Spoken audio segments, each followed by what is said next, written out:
everyone, welcome to Modern Hmong Girl.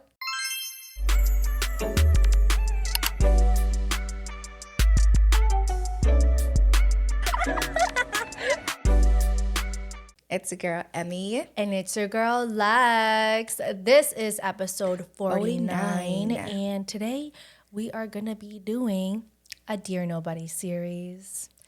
Unworthy without a husband. Yes. That's what it's called. Mm-hmm. So if you are new here, welcome. We are Modern Hmong Girl. And if you are a returning listener, welcome back. And Modern Hmong Girl just wants to do a check-in to see how everybody is doing. Comment it down below if you're doing amazing, doing great, not doing so great. You know, whatever you're going through, you can comment down below or message us on Modern Hmong Girl on Instagram or Facebook. Yes. And yeah, how are you doing, Lex?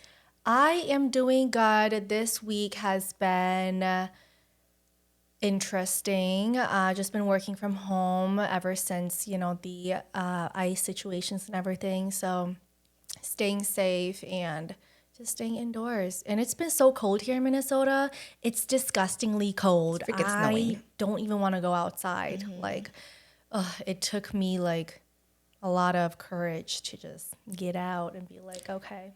I had to start my car 2 times. Went during the negative weather because it was so freaking cold. Yeah. I mean, I'm so thankful I have auto start from the house because I don't gotta run to my car to do that shit. But sometimes when I do need to go to my car, I don't even be dressing properly because I'll be like, let me start it and go inside. Literally with sandals on. Literally. But yeah, well, glad to hear you're doing good. Yes. How was your week? It was good. The same old, nothing new really. Just home, work, same things. Mm-hmm. Yeah. Okay. Are we ready to jump in? We're ready. Okay. What is the submission? All right. So this submission was from, she titled it Orphan Ya. And Ya is a daughter-in-law. Okay. It's like an orphan daughter-in-law. Yeah. And I have my laptop in front of me because we are reading the submission and we have some answers to her questions here too. So Orphan Ya asked, why is it so hard being a Hmong married woman with kids? How do you know when to leave? Who will love me and my kids? Who will we go live with? Who will want us?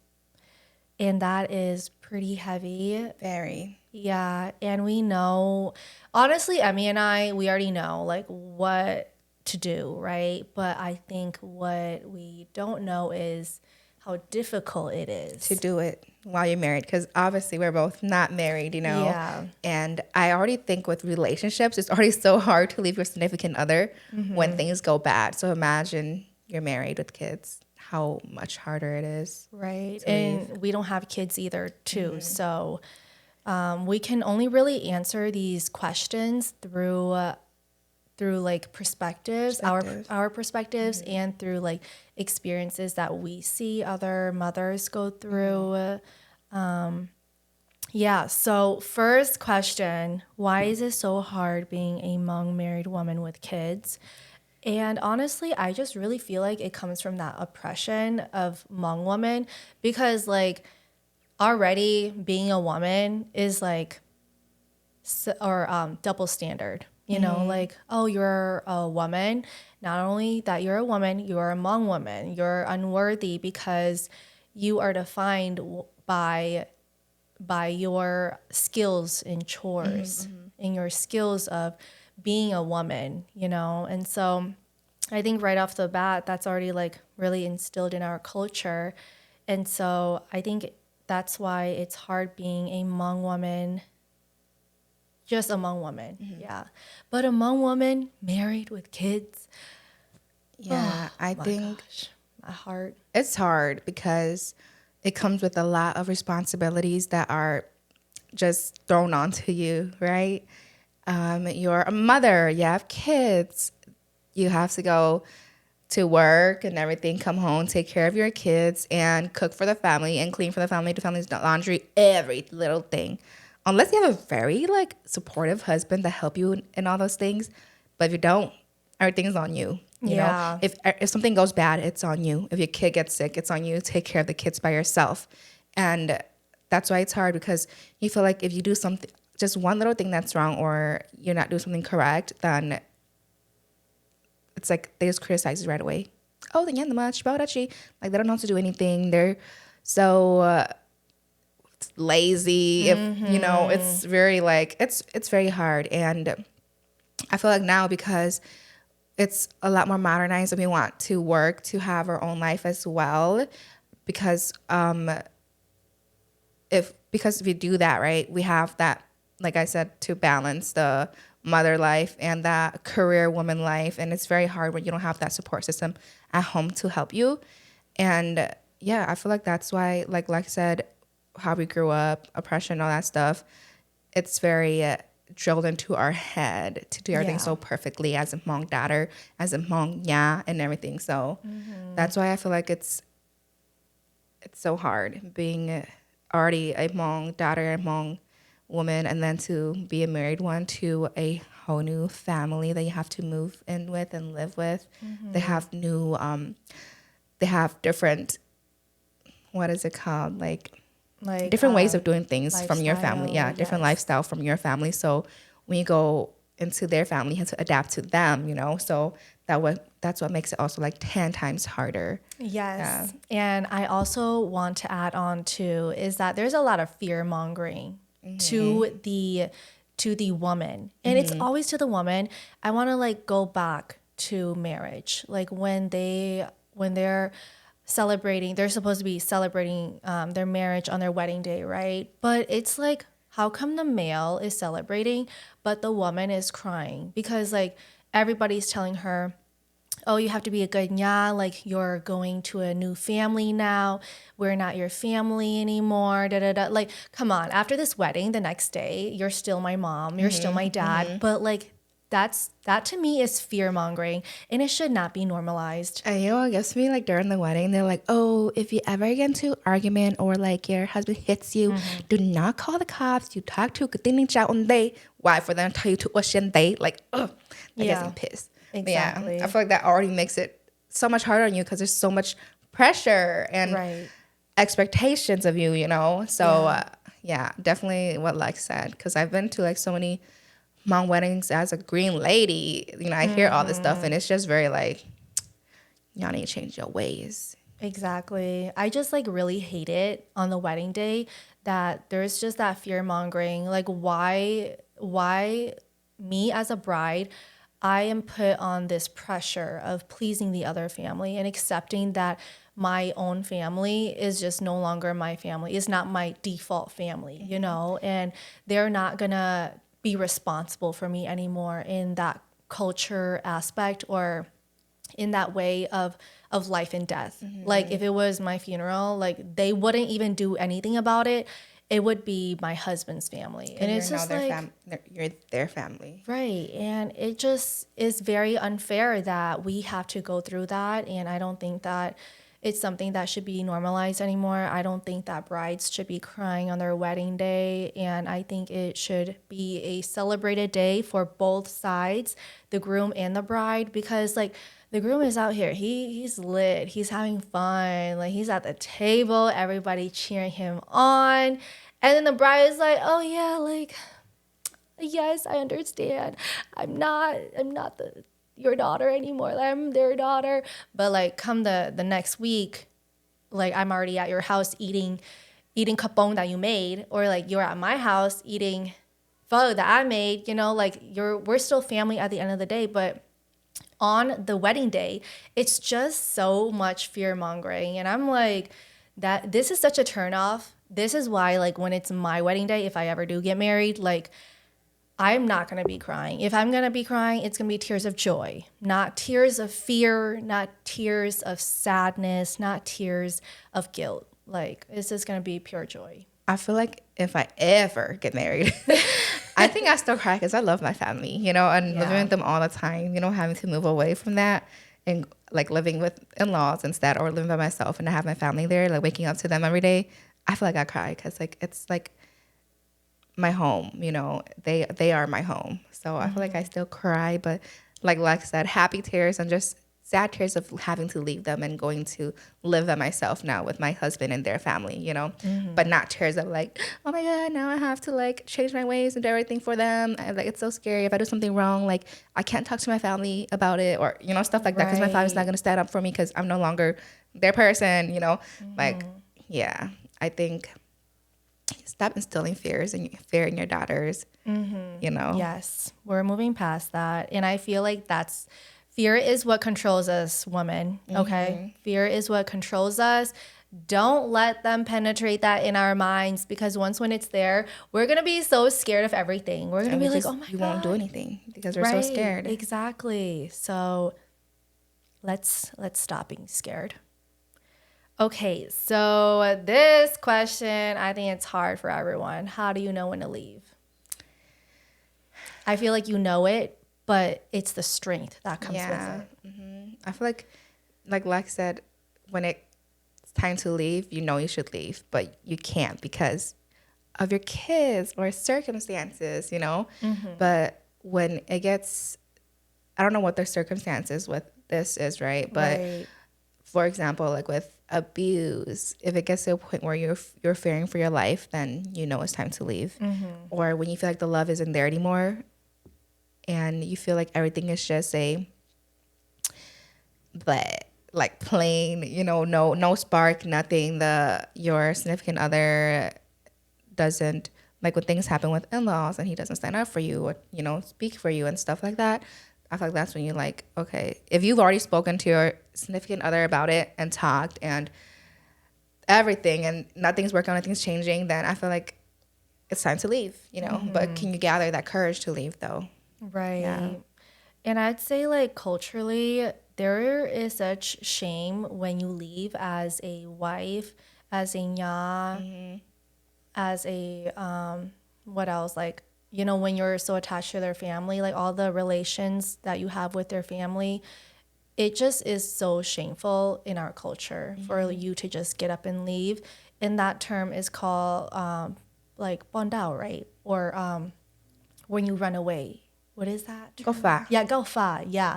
Like that is, I don't even like that term. It sounds so negative, right? Like, oh, won't go far, lo. Like, ew. It just makes it so like disgusting to hear when it shouldn't even be disgusting. Like, go far, it should actually be a term where it's like, you know what? Good for her. Like, but then it sounds so like illegal, because growing up, whenever people use that term, they say it with such negativity. They say it with such hatred. And it makes us feel like, oh, that is something wrong to do. Like, as a nya, we should never run away. We should always stay no matter what. And I think there is such great shame for a mother to leave, like a married Hmong woman to leave like that. And that's why it is hard in our culture to just get up and leave, get your kids, because the culture is just going to look at you and shame you. You're scared of all the opinions. Right. Yeah. But when you've tried everything already, what more can you do but just leave, you know? Right. It's the best for you. And at the end of the day, we want to do what's best for us, and what's best for you is what's best for your kids. Exactly. If you're a happy mom, your kids will know. If you're a sad mom, your kids will know. If you're a hurt mom, your kids will know. Like, kids are not stupid. They remember everything. If you cuss in front of your kids going to start cussing, right?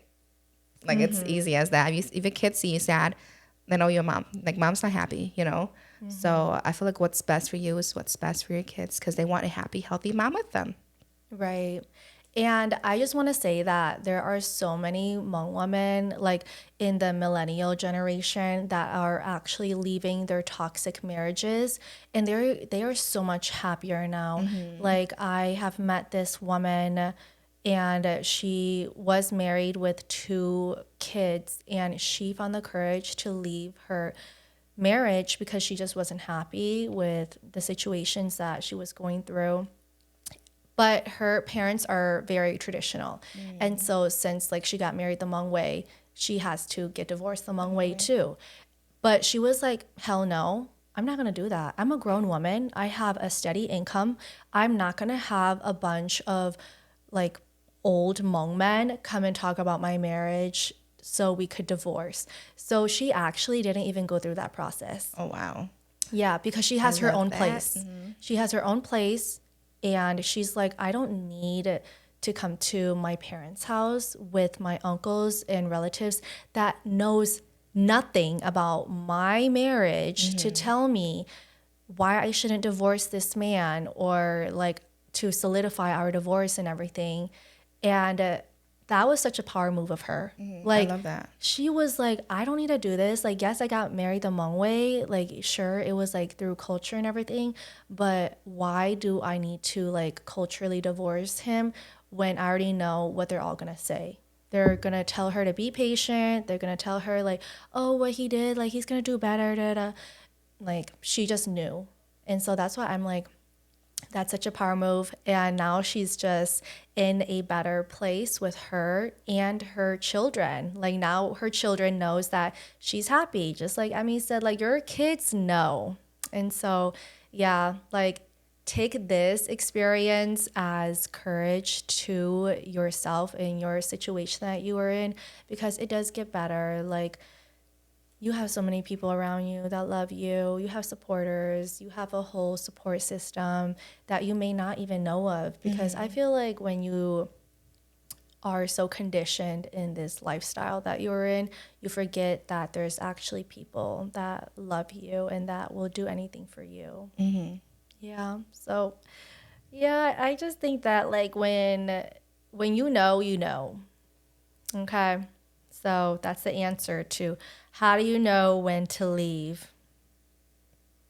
Yeah, I feel like when you already are aware, like it's like that first feeling, you already feel it. That's you. Okay, you know. Right. Yeah. Yeah, It's an instinct feeling. yeah. Trust your gut feeling. Okay, next question. Who will love me, my kids? Like this is such, I feel like this is such a Hmong question, right? Like, oh, because it's been so instilled in us. Like, everyone is gonna love your damn kids. You will love you and your kids. I feel like that love, as long as you love your kids will be happy, and your aunties will love your kids. Yes. I love my kids, okay, but I feel like with that question, you have to love yourself first, and to love yourself, you have to be able to leave. And once you leave, you are happy with yourself and your life, and you will love your kids, and you have, like Lex said, a support system around you that love you and your kids, and you will always find someone. Not that you need to find someone. Right. You could just leave the marriage, be happy by yourself with your kids, co-parent with the past, and you can leave it at that, or you can always find someone new. But there will always be someone out there for you. Don't ever think that, oh, no one's gonna love me because I'm a divorcee, da da da da. That's not true. Right, exactly. You were spot on with this answer, Emmy. Like, I just think that it does start with you. And like I said, a lot of the time you forget that you have people around you that love you. And so that's why you question who's going to love you and your kids. And I think that this, like, the reason why I say that this is such a Hmong question is because I feel like this question is thrown at like Galfaz a lot. Yeah, like the Hmong way, like who's gonna love you, and even your husband or whatever will say it to you too. Who's gonna love you like I love you? Right. But are you even loving me? If I have these thoughts in my head, like what, like it's a manipulation, girl, and you know that best. Right. You know that they don't love you, and you need to leave because if you're with them, they don't love you. I hope that makes sense the way I said it. I don't know. I just said it out loud. Oh, it makes sense. Okay, Point blank, period. Okay. Okay, next question. Who will we go live with? It really depends, right? Income wise, if you have your own income, you can go live by yourself with your kids and co-parent, And if you can't co-parent, there's child support. Yeah, I don't care. Put his ass on child support. Oh, yeah, he still got to take care of the kids, Right. If you guys don't do it, I would recommend doing it through the court. That's because there's papers, everything, which is better. But if you guys co-parent, then great. That's amazing. You can live by yourself and they can live with you and your husband, like half and half. But you have your family, it never hurts to ask. Like, you never know until you ask. And that's one thing that I feel like always holds us back because of that fear of that they've instilled in us, like your family will not be there for you. And I very much think your family will be there for you. At the end of the day, you're their daughter. And no matter what, they would rather see their daughter with them than in the streets or, somewhere without a place, a roof over their head. And yeah, it never hurts to ask. And I think in the US now too, there's so many places and so many programs that help you with assistance. Right. So Yes, I yeah. was just gonna add on like women's shelter. Like if your family doesn't take you back at all, or like if you don't have anyone to turn to or go to, then definitely, like Emmy said, there are programs, there are women's shelters, there are unlimited resources for you. And I know like the last thing you want to do is like go to a women's shelter, right? But you have to start somewhere and get better from there. Yep. You got to start somewhere and get back on your feet. Like, it's okay to, again, rebuild your life or start from the bottom, because where else can you go when you're at the bottom already? Only up. Right. And so the last question is similar to the other one. Who will want us? Honestly, you don't need anyone. Yeah, you don't need anyone. You don't need anyone to want You you. don't need validation from anybody. Yeah. And because I feel like we've been so instilled with that, like we need validation from people to make us feel worthy, like we're worth it. No, you don't need that. Like, as long as you got you and you got your kids and yourself and you're happy, that's it. Yeah. Don't let your self-worth be determined by others. Yeah. Yeah.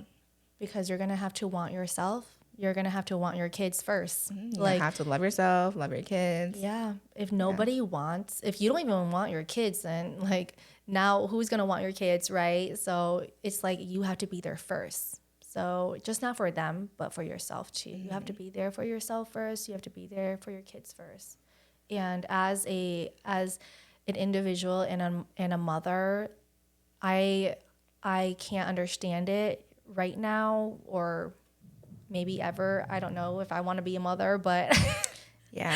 but like, it is a lot to take care of yourself while also taking care of your children too. So, we know that this is a very delicate situation that you're in, and we just hope that you are in a good place, that you are safe. We don't know other details about your circumstances, but we just hope that you are healthy, you are safe, and you are well. Yeah, and we hope you're able to find your peace and find what you need to really be happy and do everything just for yourself and your kids. Don't consider other people in there, Don't put other people's opinions or thoughts or feelings into what you're feeling. Right. It's just you and what you want and what's best for you and your kid. But yeah, we hope you're in a safe space and we hope you're in a better situation. Yes. I know it's been a while since the submission, so Yes. yeah. Yeah, but that was our submission for Dear Nobody today. If you would like to submit your story, find the link below. And yeah, you can either put your name, or real or fake, doesn't matter. And then you can either put questions down or a story that you would like to share and be featured in our episodes. All right, so yeah, that's all for today's episode. If you want to find us on social media, just search us up on Facebook, Instagram, Spotify, YouTube, and TikTok at Motherhood. We're here for you every Wednesday, and we will see you soon, girlies.